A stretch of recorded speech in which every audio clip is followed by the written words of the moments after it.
He titulado esta pequeña disertación bajo una pregunta. ¿Existen objetos sin ser en psicoanálisis? Y lo he subtitulado con una nueva pregunta. ¿Cómo pensar una construcción clínica en psicoanálisis desde una nueva ontología? Los psicoanalistas contamos en la clínica con términos teóricos que son y no son al mismo tiempo.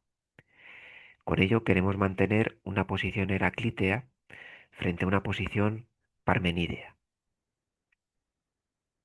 Heráclito enunció en su famoso poema que no nos podemos bañar en el mismo río siendo a la vez el mismo río. O sea, el río es y no es al mismo tiempo. Sucede de igual manera con nuestras construcciones clínicas y elementos teóricos. Son y no son a la vez. Por eso decimos que nos situamos en una posición heraclítea y no parmenídea. Este ser y no ser sostiene una paradoja, porque por un lado denotamos un río en el que nos bañamos y por otro decimos que ese río no es idéntico a sí mismo. En el poema de Heráclito, el río es y no es al mismo tiempo. Me baño y no me baño en el mismo río. Es decir, identificamos el río a la vez que afirmamos su propia diferencia con respecto a sí mismo. El problema de fondo podría resumirse en esta pregunta. ¿Cómo podemos denotar algo que es distinto de sí? ¿Cómo podemos denotar algo que es distinto de sí mismo? Esto ya es un problema lógico y ontológico de gran envergadura. El propio Lacan lo menciona en el Seminario 11 cuando nos dice que el inconsciente no pertenece al ámbito del ser ni al ámbito del no ser. Llegados a este punto, me interesa señalar que conviene distinguir entre el criterio de identidad y el criterio de individuación. No son lo mismo. El criterio de identidad es metafísico, mientras que el criterio de individuación es epistémico.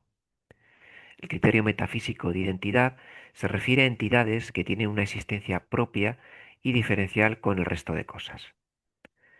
Por el contrario, el criterio epistémico se refiere a la identificación de una cosa que no tiene por qué comportar una identidad en su sentido metafísico. Esto nos abre la posibilidad de contar en psicoanálisis con cosas que pueden individuarse, pero que carecen de identidad porque no son al modo metafísico tradicional.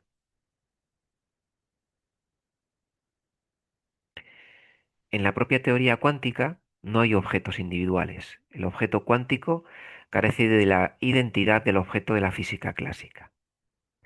No resulta tan extraño entonces contar en psicoanálisis con construcciones que igualmente carecen de identidad. Estas construcciones clínicas, eh, en estas construcciones clínicas psicoanalíticas, podemos decir que su individuación responde a una relación más que a elementos idénticos a sí mismos.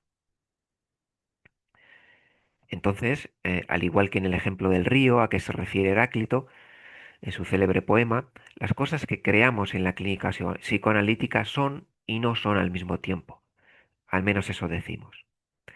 Pero no especificamos qué queremos decir con son y no son por su alta dificultad teórica. Porque si decimos que las cosas con las que contamos en psicoanálisis son y no son, ¿qué estatuto ontológico le podemos asignar? ¿Cómo podemos interpretar esto ontológicamente? Decir que algo es y no es al mismo tiempo supone, pese a todo, servirnos de algún tipo de ontología, ya que en un primer movimiento decimos que son, aunque en un segundo movimiento neguemos a la vez el ser, y entonces digamos que no son. Pero en cualquier caso, hablamos del ser y del no ser. Y esto ya es entrar de lleno en la ontología. De lo que se trata, entonces, es de dirimir de qué ontología se trata. ¿De qué ontología estamos hablando? Pues resulta claro que no debe tratarse de la ontología en su sentido clásico. Desde este punto de vista, la falta en ser, por ejemplo, designaría una propiedad de algo que no es, pero que a la vez es, puesto que nuestra práctica clínica opera. Ahora bien, ¿cómo puede operar lo que no es? Dicho de otra forma, ¿cómo puede tener efectos causales lo que no es? Como había comentado en otras conferencias y artículos, la interpretación con la que trato de dar respuesta a estas preguntas es relativamente sencilla. Nuestros términos teóricos son en el sentido de que existen y no son en el sentido de que no se trata de sustancias. O sea, hay cosas que existen y que no son sustancia. El concepto de existencia que acepto aquí es que existir es tener efectos causales, sean estos sencillos o complejos, a la vez que concibo la existencia como una relación. Por tanto, tenemos dos conclusiones fundamentales. La primera es que el ser, entendido como sustancia, es distinto de la existencia. Y la segunda conclusión, derivada de la primera, es que hay objetos que existen sin ser. Es decir, contamos en la clínica con objetos vaciados de ser o de sustancia. Creo que esta es una buena argumentación para explicar el galimatías ontológico del son y no son, o del es y no es de nuestras construcciones clínicas. Pero para dar cuenta de esta interpretación heraclítea, resulta necesario dar un giro ontológico en psicoanálisis, que posibilite pasar del ser a la existencia, es decir, del ser entendido en el sentido metafísico tradicional o sustancial, para pasar a objetos o cosas que existen sin ser o sin sustancia, es decir, cosas que son y no son al mismo tiempo. Entonces, y resumiendo lo planteado hasta ahora, postulo que nuestros conceptos teóricos que refieren a cosas que creamos en la clínica son en el sentido de que existen y no son en el sentido de que no son sustancias. Hasta ahora podíamos entender que nuestros conceptos no son sustancias dentro de nuestra posición antisustancialista. Sin embargo, quedaba el interrogante de qué significaba ese son de nuestros términos teóricos. ¿Qué son si no son sustancias? Y todavía más qué son si también puede decirse de ellos que no son a la vez. ¿Qué estatuto ontológico podemos atribuir a estos objetos sin ser? En definitiva, ¿cómo concebir estas cosas sin ser que existen y con las que contamos en nuestra práctica? Como respuesta a estos interrogantes, postulo que nuestros conceptos y construcciones clínicas son artefactos abstractos. Esto es, nuestros conceptos y términos teóricos refieren a objetos abstractos artefactuales.